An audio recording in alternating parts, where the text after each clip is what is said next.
Ilham, yaitu Bosman kita. Waktu dan tempat kami persilakan.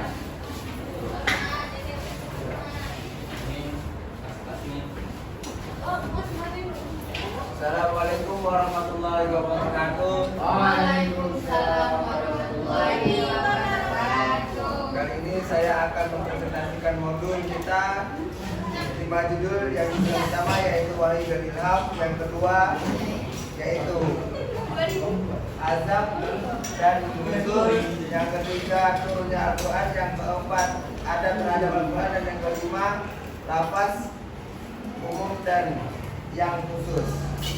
Yang pertama saya akan mempresentasikan dengan judul Wahyu dan Ilham serta sejarah turunnya.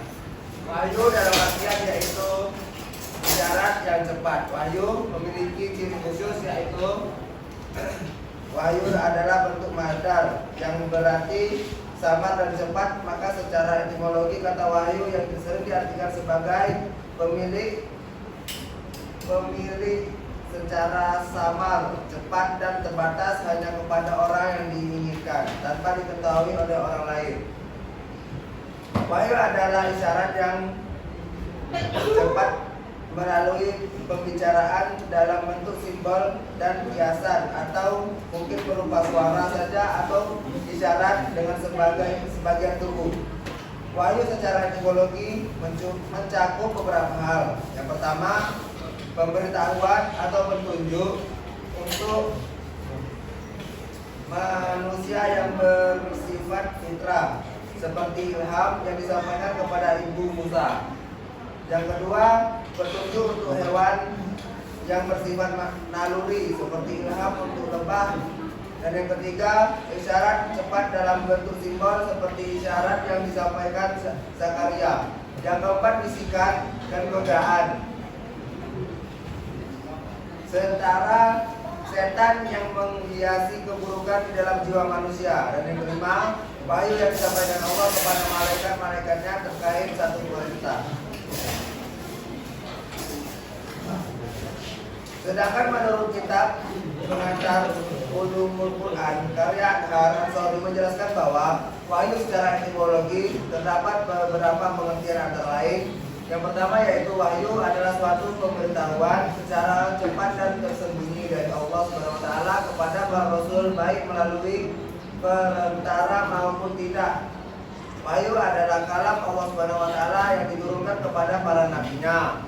Yang kedua, wahyu adalah pengetahuan yang didapat seseorang di dalam dirinya serta meyakini bahwa itu datang dari Allah, baik dengan perantara maupun tidak. Yang ketiga, wahyu adalah sebutan bagi sesuatu yang diungkapkan dengan cara cepat dari Allah ke dalam dada nabi-nabinya. Selanjutnya dengan judul Asbabun Nuzul dan sejarahnya. Asbabun Nuzul adalah sebab-sebab turunnya suatu ayat ilmu Al-Quran yang membahas mengenai tidur, latar belakang atau sebab-sebab suatu beberapa ayat Al-Quran diturunkan. Pada umumnya, Asbabun Nuzul memudahkan para mufasir untuk menemukan tafsir dan pemahaman atau ayat dari baik kisah diturunnya ayat itu. Al-Quran bukanlah merupakan sebuah buku dalam pengertian umum, karena ia tidak pernah diformulisasikan, tetapi diwahyukan secara berangsur-angsur kepada Nabi Muhammad SAW sejauh situasi-situasi menuntutnya. Al-Quran pun sangat menyadari kenyataan sebagai sesuatu yang akan menimbulkan keusilan di kalangan pembantahnya. Asbabun Nuzul menurut ulama, asbabun nuzul adalah sesuatu yang terjadi serta ada hubungan dengan turunnya Al-Quran sebagai penjelasan hukum saat peristiwa itu terjadi. Menurut As-Sabuni, asbabun nuzul adalah peristiwa atau kejadian yang menyebabkan turunnya atau satu atau beberapa ayat yang berhubungan dengan peristiwa atau kejadian tersebut, baik berupa pertanyaan yang diajukan kepada nabinya atau kejadian yang berkaitan dengan urusan agama. Menurut Sufi Solih, ada asbabun nuzul adalah suatu yang menjadi sebab turunnya satu beberapa Al-Quran. Terkadang menyiratkan peristiwa itu sebagai respon atasnya atau sebagai penjelas terhadap hukum-hukum di saat peristiwa itu terjadi.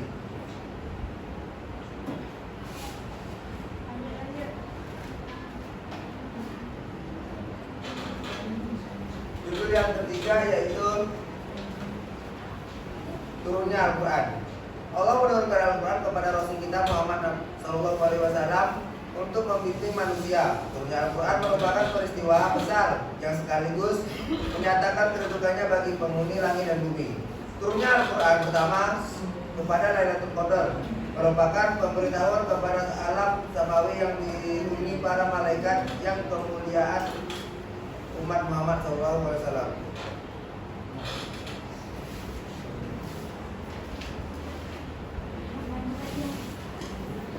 Al-Quran Al-Karim itu adalah kalam Allah dengan lafaznya yang berbahasa Arab.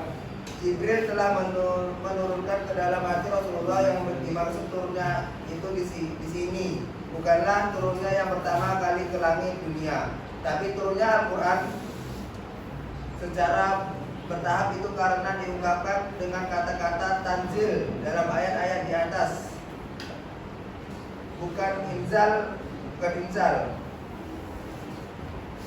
Ini menunjukkan bahwa turunnya itu secara bertahap dan berangsur-angsur.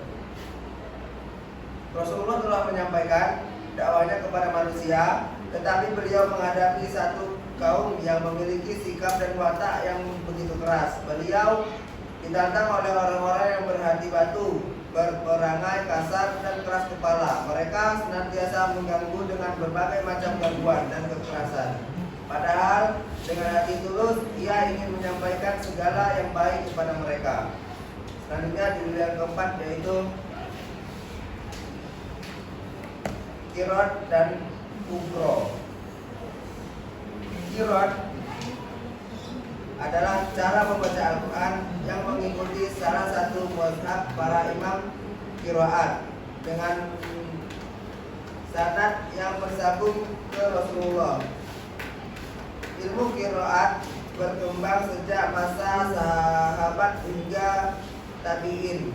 Ia lalu menjadi disiplin ilmu tersendiri.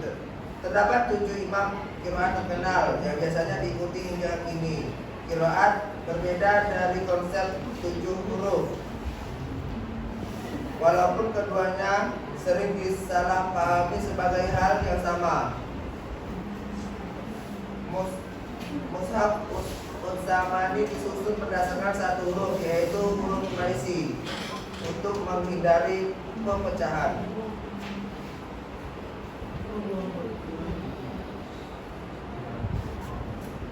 Macam-macam qiraat.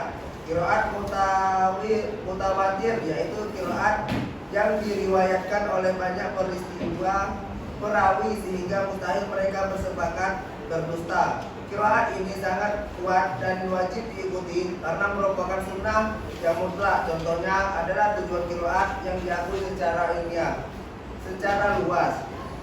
Qiraat masyhur, qiraat yang seandainya senadia solih dan sesuai kaidah bahasa serta ras mushaf Usmani, tetapi tidak mencapai tingkat mutawatir. Bacaan ini dikenal dan diterima oleh digunakan dalam bacaan Al-Quran selain sholat. Selanjutnya di yang kelima yaitu lafaz yang umum dan yang khusus. Merujuk pada lafaz yang memiliki pengertian umum yang mencakup seluruh individu atau satuan dalam cakupan tanpa ada batasan jumlah tertentu.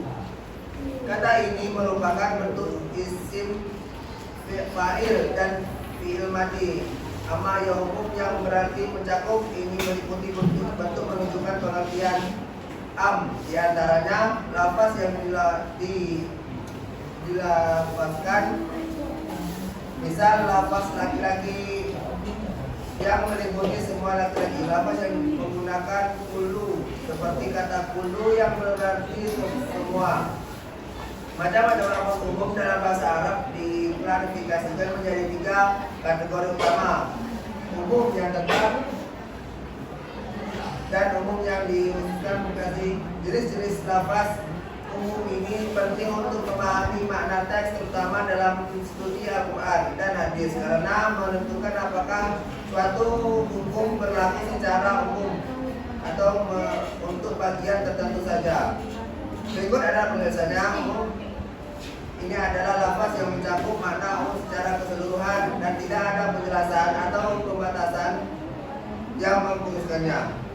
Sekian dari saya. Apakah ada pertanyaan? Silakan Nurul. Apa yang maksud dengan khas? Khas. Khas. Panas kan? Yang kau baca tadi itu.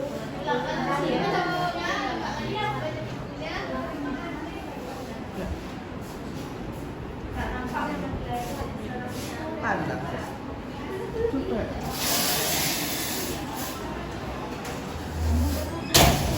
Santai.